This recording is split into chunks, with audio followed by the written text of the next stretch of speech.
This is a quick mobility and core work session for an active rest day. So this practice is suitable for any time throughout your cycle, but I really love this type of movement during ovulation. I know the ovulatory phase is known for that total body glow where you're feeling magnetic, expansive, you're social. All of these things are supposed to be happening as we see a rise in estrogen and a little bump in testosterone. For me personally, however, sometimes the elevated estrogen around ovulation can make me feel a bit overwhelmed. It feels a bit chaotic. And sometimes that shift from kind of the low hormone phase into a higher estrogen state can leave me feeling a bit flatlined. So estrogen is glycogen sparing. So it shifts us into more of that fat burning zone where we're mobilizing fatty acids for energy, which takes a little bit longer. And it doesn't give us that quick spark of energy. So while high intensity can be very useful and very enjoyable during the ovulatory phase, for me sometimes, especially on the day of ovulation itself, I like to have a slower active rest day. So that's what this one was designed for. But again, you can use it throughout your cycle anytime you need a day of active rest. So for today, we're working through very simple mobility exercises that are designed just to keep your body in circulation, to keep your body in motion so that you can kind of explore how your workouts have been feeling. You can explore where you might be feeling tight, where you might be having some tenderness from some of the higher intensity workouts from the first half of your cycle. We'll end this practice with some very focused core work to really target the inner layers of the abdominal wall. So the transverse abdominis and the obliques will kind of tap into those there. So we're doing each mobility drill for about a minute. Then we'll transition. We'll take 2 rounds of that mobility work, and then we'll finish with 5 minutes of very focused and controlled core.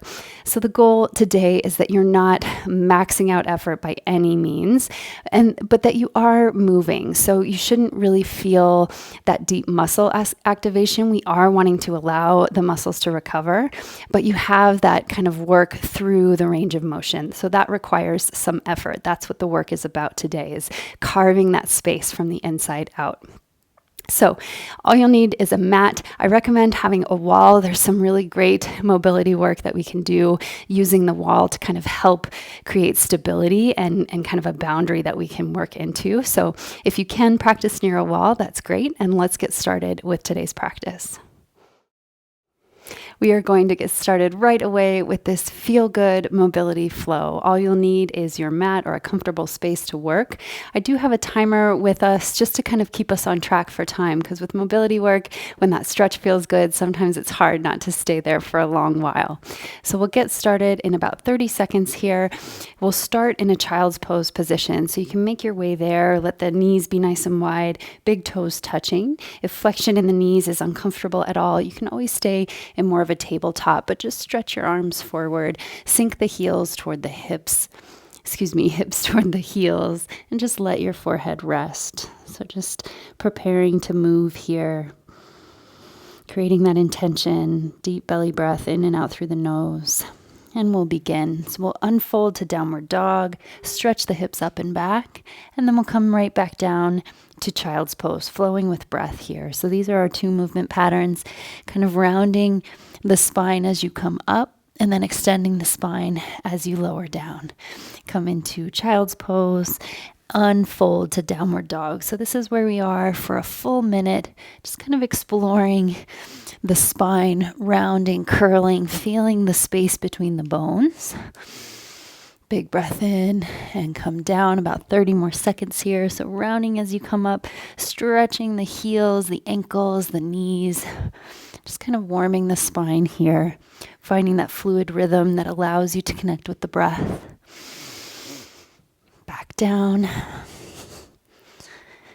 Next time that we move through, we'll take 1 more cycle here. And the next time that you find yourself in downward dog, pause there for a moment, pedal out the feet. And then we'll start to create a bit of a pigeon shape. So as you inhale, let the knees touch down. Exhale, lower your elbows straight back until your forearms are on the mat. From here, press through the finger pads, lift the hips any amount, Dolphin Pose. And then we'll go back the way we came. So knees come down, elbows press up. Let your elbows come down, knees press up, Dolphin Pose. Let the knees come down nice and slow, elbows lift up, table. Elbows come down, unfold, lift the hips, dolphin. So here we're stretching the shoulders, elbows come up, and then lower the forearms. So feel that alignment first, then tuck the toes, lift the hips, Dolphin Pose. So depending on your shoulder mobility, you might be straightening the legs, or maybe you're just lifting the knees slightly off the mat. We're aiming to press the heart through the upper arm bones as you come up. And then slowly unfold. From here, the next time that you find yourself in tabletop, unfold to downward dog and start to step your feet to the outsides of your hands. Come into a deep squat. We're moving into our next movement pattern here. From the deep squat, lift onto the toes. Feel how that allows you to sink a little bit deeper into the hips. Lower the heels. Straighten the legs, fold any amount. Relax the head and neck. Come back down into your deep squat. Don't sweat it if the heels pop up right away. Lift the heels high, come onto the toes, sink the hips. Let the spine be straight up and down. Heels come down and fold. Lower into your squat, lift onto the toes, elevate the heart, and come down, straighten the legs, fold. Weight is in the ball mounds of the feet as you fold. Squat deep, lift onto the toes, lower the heels, and fold. So we're here now for the next 10 seconds or so. Fold. Last rep here, lifting the heels, lowering down, and folding. As you come into your squat next, bring your hands to the mat. We're moving into our next movement pattern where we'll lunge. So hands touch down, step your right foot back. So left foot is to the outside of left hand. Open that left arm up, twist. Notice if the hips come with you, can you square them to the front? And then slide your elbow down to the inner left heel. Re-extend, open, twist. Hand touches down and we'll exchange. So step the right foot forward, left foot back. Twist, open. Take that elbow to the inside of right foot. Feel the hips open here. Twist and back. Switch sides, exchange. Left foot forward, right foot back. Twist the left arm open. Take that left elbow to left heel. Deep stretch in lizard pose. Open up and exchange. Switching sides. Open up. Take that elbow all the way down, really to the inside of that right leg. Open and exchange. Pause in downward dog here for a moment. We'll switch to our next movement pattern. Step the feet to the hands. Reach the arms up and overhead. Here we're moving to our windmills posture. So I'll show this from the front. Keep the right arm up. Take your left hand down the left leg to the floor. Reach up and switch sides. So that top arm stays pointing straight up and down. This works some shoulder mobility, some mobility in the torso. Touch down. Reach through those fingertips to lift up and switch sides. Coming up and back down. After this, we'll be heading to the wall. So make sure you have a wall nearby. If you don't have one, you can still perform the next mobility drill without it, but it's helpful to have. Coming up, windmill, and back down. Here for about 15 more seconds. So here, really working to keep the legs straight, and as best as you can, keep the pelvis level. So we're working on that mobility. Last few seconds here. And come up. We'll transition to the wall. So at the wall, take the leg that's closest to the wall, lunge with that leg. And here we'll be stretching into the psoas. So we reach the arms up and overhead. Take your hand closest to the wall down and stretch up and over. Spider your fingers onto the wall overhead. Then reach the arms up. Here we're going to twist toward the wall. Press your fingers onto the wall to leverage a deeper twist. So imagine you're pressing the hip that's closest to the wall into the wall and rotating. Come up through center. Same side arm comes down. Opposite side stretches up and over. Feel the hip flexor psoas stretch here. Reach up and twist. Little press onto the wall here. Come up and back down. Side bend, reach up and twist. Reach up and over. Nice. Come up through center. Last twist here. Hold it for a few seconds and come out. Now we're going to face the wall and bring your knees as close to the wall as they'll go, so thighs touching if possible. We're going to be moving through supported camel. Bring your hands to your low back. Press your thighs into the wall. Lift the heart up and out. And then reach the arms overhead. Camel lean. So press into your shins. Lean away from the wall until your fingertips can touch. Reach up. Hands to the low back. Camel. Exhale. Lift up and lean. So working some mobility in the quads here. Hands to the low back. Lift the heart up and back. Press the thighs into the wall. Reach up and lean away. Up, hands to the low back. Lift the heart, stretch the spine away. Press the thighs into the wall and reach up. Lean back, fingertips to the wall. Up and overhead, hands to the low back. Last one here. Lift up and lean back. From this position, we'll switch now to the other side, lunging with the wall. So for me, that's the left leg. Pressing up against the wall here. Reach the arms overhead. Take the same side arm down to your thigh. Stretch the opposite arm up and over towards the wall. Spider the fingers, press the wall away until you feel that stretch. Reach the arms up. Twist open. Touch the wall. Hug inner thighs to the midline. One line from crown to tail. Arms reach up. Same side arm comes down, side bend. Lift up and twist. So we just find that center point, that baseline, and then we stretch. Side bend here, lifting up and rotate. So you can stay as long as you like in either part of this movement. So maybe the side bend feels really great. You can stay there for an additional breath or two. Maybe twisting feels good, opening the thoracic spine, the back of the heart. Twist. And coming up through center. Our next movement pattern will be in a forearm plank. So 2 options here. You can take your forearm plank or come down just into Sphinx. So if you're all the way down, your hips are lowered, and we're simply tapping the toes behind us. So forearms stay planted. We tap the toes back and behind. So we're rotating in the low spine. If you want to add a bit of core strength here, tapping from your plank back and down. So the forearms stay grounded, low ribs and hip points magnetizing together as you stretch the heart forward. And we're just tapping, rotating the lower half. So that's the beauty of the spine, as we can move upper body and lower body independently. So we do a lot of rotation where the upper body moves, but in this particular movement, we are letting the lower body rotate independently.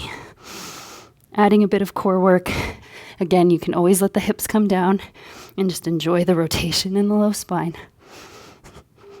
Last few breaths here, and then we'll be flipping onto the back.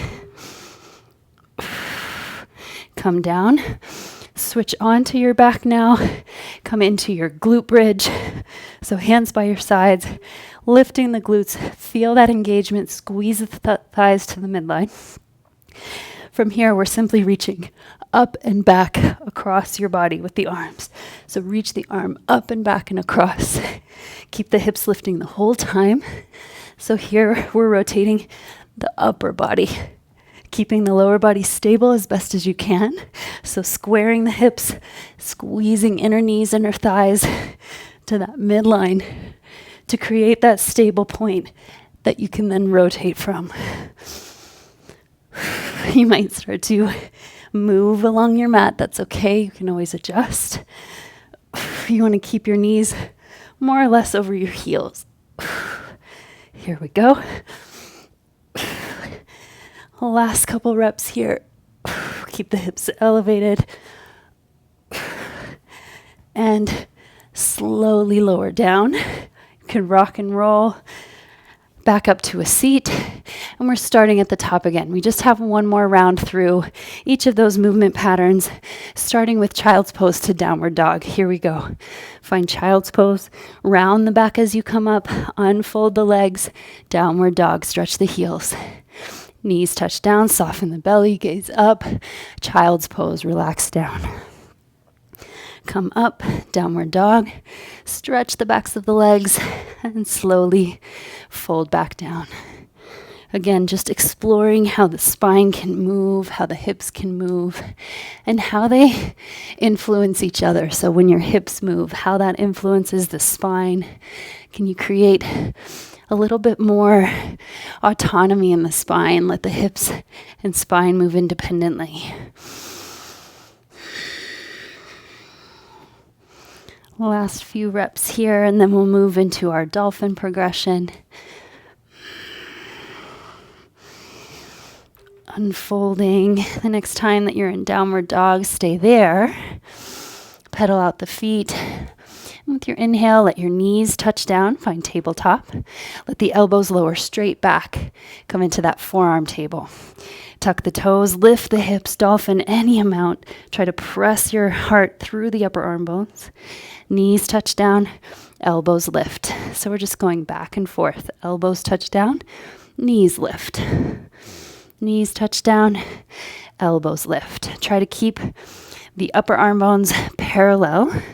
So depending on where you might be experiencing tightness in the shoulders, you might find the elbows want to wing out, or maybe the upper arm bones want to wing out.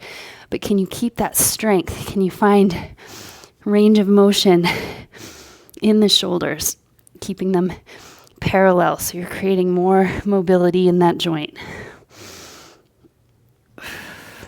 Elbows up, elbows down. Knees up, knees down. Really being sure to keep the head of the arm bone plugged in. Last one here. Coming into table, unfold to downward dog and step your feet to your hands. Toes are wide, heels are slightly in. We're coming into our squat movement here. Lift onto the toes, heels nice and high, one axis from crown to tail. Lower down and fold. Come into your squat, find that strong vertical axis, lift your heels, sink the hips a little lower, and then heels come down, fold forward. You can switch the arrangement in your feet as you fold, or leave them as they are and just feel the difference in your forward bend. Maybe you get a bit more in the outer legs or the inner thighs. Just notice those subtle changes when your feet are in a different position. How does that change the sensation? Heels lift, heels lower, fold forward. Hips come down, heels lift, heels lower, and fold. Feeling a bit of heat in the legs perhaps. Last rep here, lift and lower, fold. This time we'll come into our lunging sequence. So right foot to the outside of right hand, step your left foot behind you, twist open, right arm reaches, right elbow to the inside of right heel. Extend and switch, exchange. Switch sides so the left foot comes forward. Keep that back leg light. Twist open, elbow comes to the inside. Re-extend, and we'll switch. So that back leg stays super strong. We're not letting it droop down. Elbow to the inside. Reach up and exchange. Open, elbow to the inside, and extend. Switching sides, finding your breath. Exhaling with the effort. Inhaling to open and reach out. twist, keep the hips square and level, elbow to the inside, re-extend and come back to downward dog. From here, we'll step feet to hands, slowly rise, reach up, coming into windmills. So feet are slightly wider than hips width. Slide one hand down, opposite arm stretches straight overhead. So you should feel this working mobility in the lower back, creating strength in the belly as you come down and reach. So fingertips stay pointing up the whole time. Working that shoulder mobility through the full range of motion here. Imagine there's a fixed point on the ceiling, kind of holding your arm in that plane as you come down. Reach up. After this, we're moving to the wall. So be prepared for that next transition. Coming back into our lunge. This time we'll do it a little bit differently. I'll guide you once we get there. Reach up. Last few seconds here. One more rep. Come down and reach. Switch to the wall. Same setup here with the leg closest to the wall, bent in your lunge. Find 90-degree bends here. This time we're going to turn away from the wall, and you can use the wall. Press that leg into the wall to create that twist. Hands behind your head, elbows wide. And then we're going to rotate the torso, twist to the wall, take your opposite elbow to the knee closest to the wall. Come up, rotate around. Now take that elbow to the same side knee. Open up, twist, rotate. This requires a lot of mobility in the upper body. Tap and rotate, especially in the thoracic spine, that space in the back of the heart that's so hard to reach, especially if you're someone who drives a lot or you spend a lot of time at a desk. This is a great drill for creating more space in that part of the spine that can get a bit immobile. Tap, come through center, and then we'll switch to face the wall here. So both shins down, coming to our kneeling position. Let your thighs touch the wall if possible, and use the wall to press away. So you're pressing thighs into the wall, hands to the lower back, lift the heart up and away. Keep the thighs pressing into that strong wall. Reach the arms up, press shins into the floor. Keep that strong, stable axis as you lean back. So crown to tail, move as a unit. Hands to the low back, lift up through the heart. Draw the sitting bones down, so the sacrum down. And then reach up, lean back until your hands can come parallel to the floor. Reach up, hands to the low back. Really anchor the sacrum down as you lift the heart up so that you have length in the low spine. Reach up, lean back. Come up, hands to the low spine. Lift up and out of the heart, press the thighs into the wall, and come up. Lean back. Reach up, hands to the low spine. Last one here. And switch. So now we'll switch to the other side at the wall. Once again, pressing your leg into that wall for support. So we're creating a constraint there so that we can create more space in the upper back. Knee to elbow to knee, and then rotate. Elbows to the wall, opposite elbow to opposite knee. Rotate open and tap. So again, that wall is a constraint that is then forcing you to access more space, more range in the upper back. Circle it up and open and tap the knee. Up and open, twist, tap the knee. Just exploring the space here, any areas where you might feel tight. Again, you can always hold one phase of the motion. If you find that you need a bit longer stretch, take as much time as you need. Open and tap. Coming now back into our forearm plank or that Sphinx position with the hips all the way down, your choice. Lowering here, and we're simply going to tap the feet from one side to the other. So as you're ready, adjust my microphone wire here, tap and tap. Forearms come down, tap the toes behind you. So again, the focus here is from the navel to the hips, rotating, and then the navel to the crown stays stable. So find those two halves of the body moving independently, performing independent functions. The upper body stabilizing, the lower body mobile. Again, you can be with hips down. If this is too much in the shoulders, tap. We just have one more movement after this, and then we'll come down for our core finisher. Just a quick 5-minute ab session. And lower down. Roll onto your back here. You might want to start closer to one side of your mat. As you know, you'll be traveling a bit.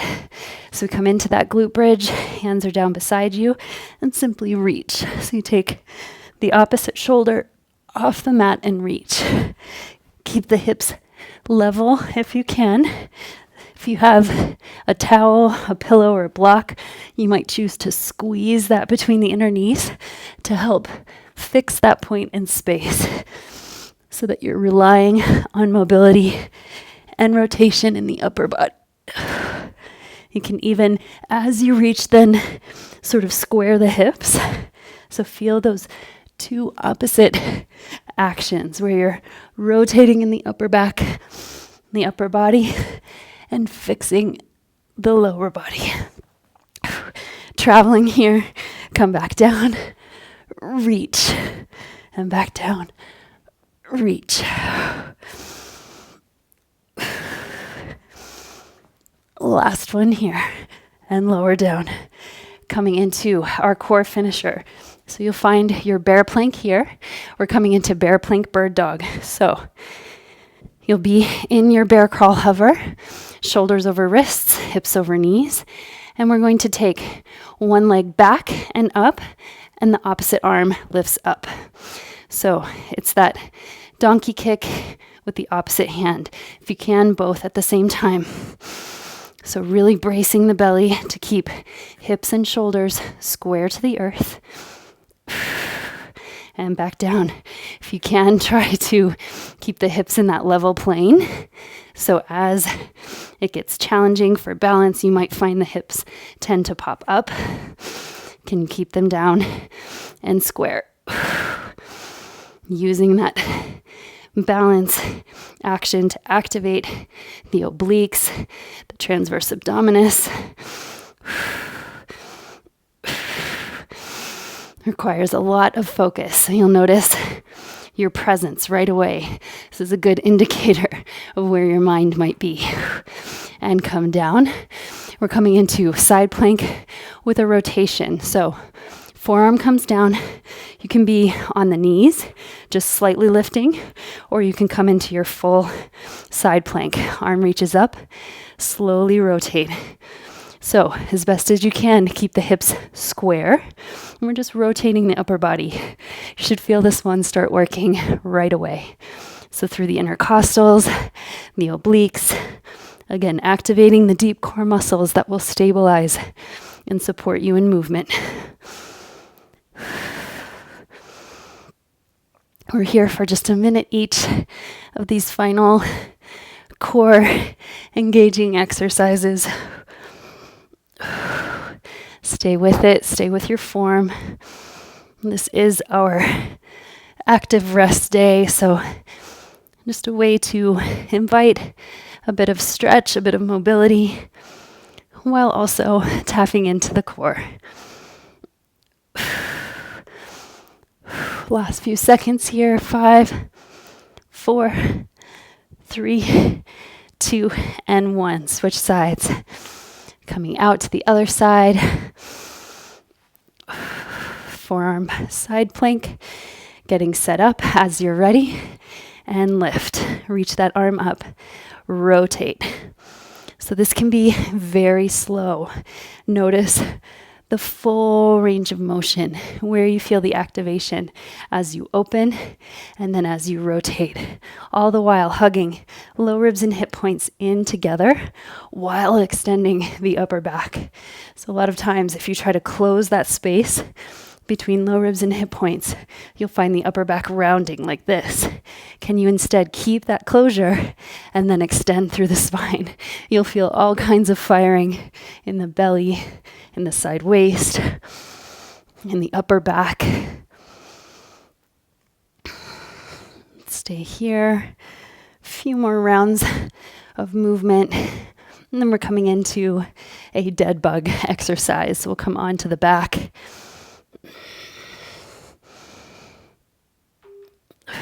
Last 3, 2, and 1. Lower onto the back. So here for this dead bug, we have arms and legs reaching up. We're going to take a hand to the opposite thigh and push as hard as you can. Then extend the opposite arm and leg. Switch. So cross press, reach and extend.